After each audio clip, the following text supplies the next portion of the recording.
أشهد أن لا إله إلا الله وحده لا شريك له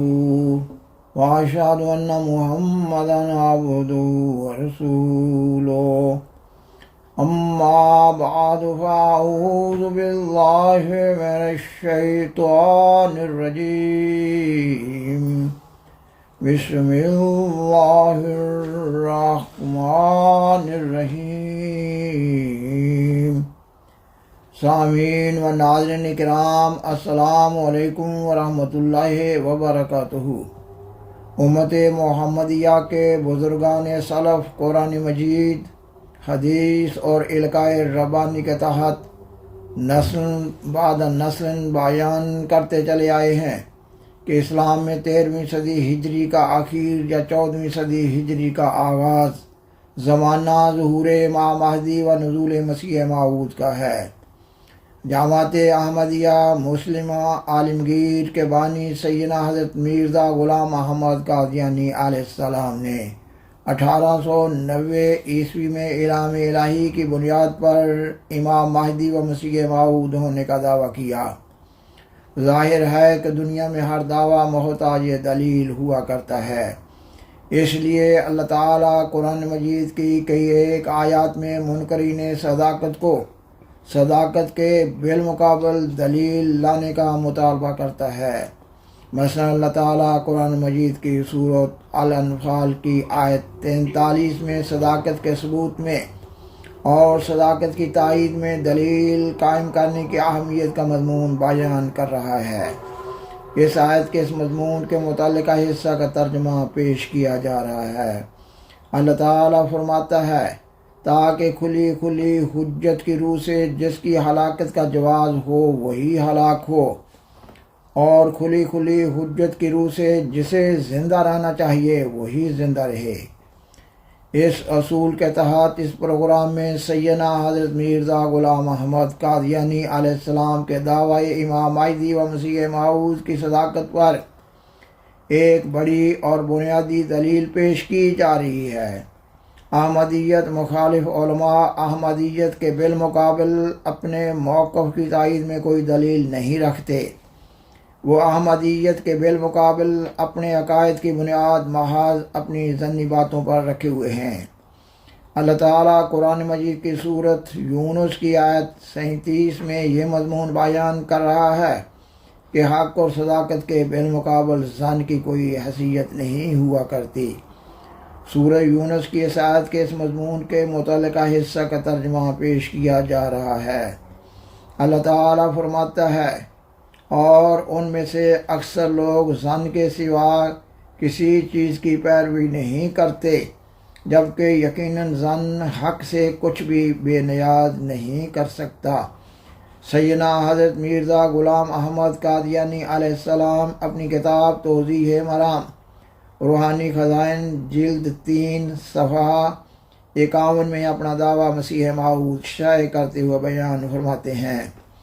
مسلمانوں اور عیسائیوں کا کسی قدر اختلاف کے ساتھ یہ خیال ہے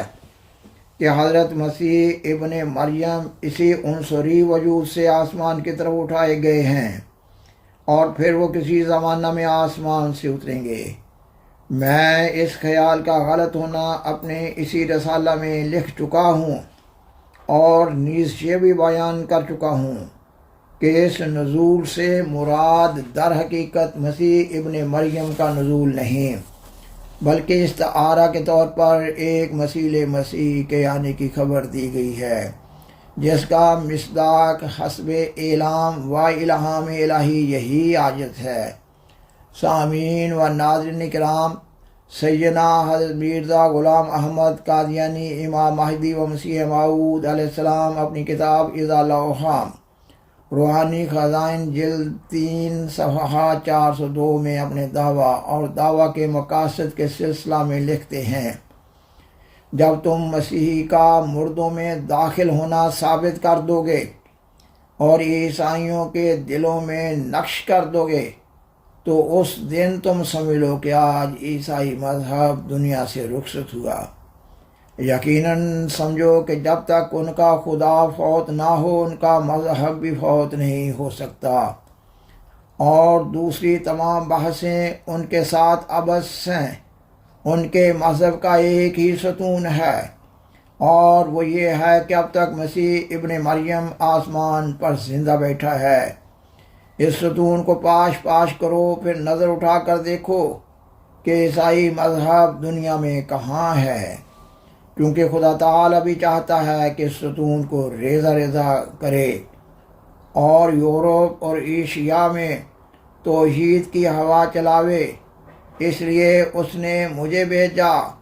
اور میرے پر اپنے خاص الہام سے ظاہر کیا کہ مسیح ابن مریم فوت ہو چکا ہے۔ چنانچہ اس کا الہام یہ ہے کہ مسیح ابن مریم رسول اللہ فوت ہو چکا ہے اور اس کے رنگ میں ہو کر وعدہ کے موافق تو آیا ہے۔ خاکسار بیان کرتا ہے کہ سیدنا حضرت مرزا غلام احمد قادیانی، امام مہدی و مسیح موعود علیہ السلام، اپنی کتاب اعضاء الاوہام کی مذکورہ عبارت میں الہام الہی کی بنیاد پر 3 بڑے امور بیان فرما رہے ہیں۔ نمبر 1 یہ کہ حضرت مسیح عیسیٰ ابن مریم علیہ السلام وفات پا چکے ہیں۔ نمبر 2 یہ کہ پیشگوئی نزول مسیح میں مسیح عیسیٰ ابن مریم علیہ السلام کے الفاظ بطور استعارہ استعمال ہوئے ہیں۔ نمبر 3 یہ کہ اللہ تعالیٰ نے آپ علیہ السلام کو امت محمدیہ کے مسیح موعود کے منصب پر فائز فرمایا ہے۔ خاکسار بیان کرتا ہے کہ آپ علیہ السلام نے ان تینوں مذکورہ امور کو اپنے دعویٰ کی اشاعت کے لیے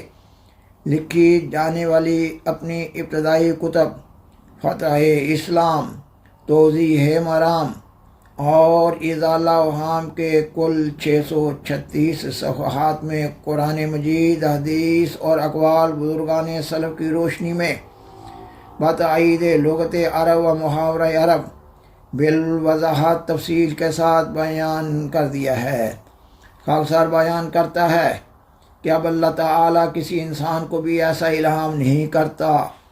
جو قرآن مجید کی تعلیمات کے خلاف ہو۔ اس لیے یہ ضروری قرار پاتا ہے کہ یہ الہام یہ کہ مسیح ابن مریم رسول اللہ فوت ہو چکا ہے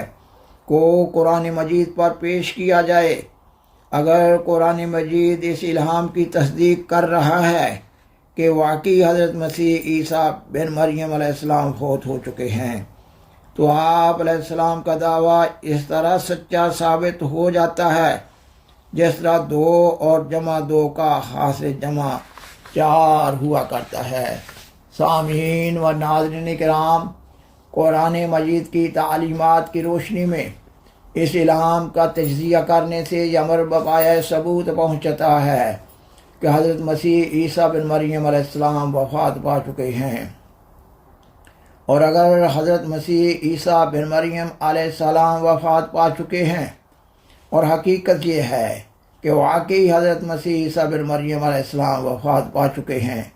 تو پھر اس الہام میں بیان فرمودہ باقی 2 امور بھی بپایہ ثبوت پہنچ جاتے ہیں، یہ کہ پیشگوئی میں مسیح عیسیٰ بن مریم علیہ السلام کے الفاظ بطور استعارہ استعمال ہوئے ہیں، اور یہ کہ اللہ تعالیٰ نے آپ علیہ السلام کو امت محمدیہ کے مسیح موعود کے منصب پر فائز فرمایا ہے۔ آپ علیہ السلام اپنی کتاب اعضاء الاوہام اور روحانی خزائن جلد 3 صفحات 403 پر لکھتے ہیں، میں نے اس کتاب میں نہایت زبردست ثبوتوں سے مسیحی کا فوت ہو جانا اور اموات میں داخل ہونا ثابت کر دیا ہے، اور میں نے بداحت کی حد تک اس بات کو پہنچا دیا ہے کہ مسیح زندہ ہو کر جسم عنصری کے ساتھ ہرگز آسمان کی طرف اٹھایا نہیں گیا، بلکہ اور نبیوں کی موت کی طرح اس پر بھی موت آئی اور دائمی طور پر وہ اس جہان سے رخصت ہوا۔ اگر کوئی مسیح کا ہی پرستار ہے تو سمجھ لے کہ وہ مر گیا اور مرنے والوں کی جماعت میں ہمیشہ کے لیے داخل ہو گیا۔ سو تم تائید حق کے لیے اس کتاب سے فائدہ اٹھاؤ اور سرگرمی کے ساتھ پادریوں کے مقابل پر کھڑے ہو جاؤ۔ چاہیے کہ یہی ایک مسئلہ ہمیشہ تمہارے زیر توجہ اور پورا بھروسہ کرنے کے لائق ہو، جو در حقیقت مسیح ابن مریم فوت شدہ گروہ میں داخل ہے۔ میں نے اس بحث کو اس کتاب میں بڑی دلچسپی کے ساتھ کامل اور قوی دلائل سے انجام تک پہنچایا ہے، اور خدا تعالی نے اس تعلیم میں میری وہ مدد کی ہے جو میں بیان نہیں کر سکتا، اور میں بڑے دعوے اور استقلال سے کہتا ہوں کہ میں سچ پر ہوں، اور خدا تعالی کے فضل سے اس میدان میں میری ہی فتح ہے، اور جہاں تک میں دوربین نظر سے کام لیتا ہوں تمام دنیا اپنی سچائی کے تحت اقدام دیکھتا ہوں، اور قریب ہے کہ میں ایک عظیم الشان فتح پاؤں، کیونکہ میری زبان کی تائید میں ایک اور زبان بول رہی ہے، اور میرے ہاتھ کی تقویت کے لیے ایک اور ہاتھ چل رہا ہے جس کو دنیا نہیں دیکھتی مگر میں دیکھ رہا ہوں۔ میرے اندر ایک آسمانی روح بول رہی ہے جو میرے لفظ لفظ اور حرف حرف کو زندگی بخشتی ہے، اور آسمان پر ایک جوش اور ابال پیدا ہوا ہے جس نے ایک پتلی کی طرح اس مشت خاک کو کھڑا کر دیا ہے۔ خاریک وہ شخص جس پر توبہ کا دروازہ بند نہیں عنقریب دیکھ لے گا کہ میں اپنی طرف سے نہیں ہوں۔ کیا وہ آنکھیں بینا ہیں جو صادق کو شناخت نہیں کر سکتی؟ کیا وہ بھی زندہ ہے جس کو اس آسمانی صدا کا احساس نہیں؟ اور آپ علیہ السلام اپنی کتاب فتح اسلام روحانی خزائن جلد 3 صفحہ 6 پر بیان فرماتے ہیں، اے دانش مندو، تم اس سے تعجب مت کرو کہ خدا تعالیٰ نے اس ضرورت کے وقت میں اور اس گہری تاریکی کے دنوں میں ایک آسمانی روشنی نازل کی، اور ایک بندہ کو مصلحت عام کے لیے خاص کر کے بغرض اعلاء کلمہ اسلام و اشاعت نور حضرت خیر الانام اور تائید مسلمانوں کے لیے، اور نیز ان کی اندرونی حالت کے صاف کرنے کے ارادہ سے دنیا میں بھیجا۔ سامعین و ناظرین کرام، بالآخر درخواست ہے کہ برائے مہربانی اس پروگرام کو لائک کریں، دوسروں سے شیئر کریں، اور حضرہ کرم اس چینل کو سبسکرائب کریں۔ جزاکم اللہ تعالی احسن الجزا، وآخر دعوانا ان الحمد للہ رب العالمین، والسلام علیکم ورحمۃ اللہ وبرکاتہ۔ شکریہ۔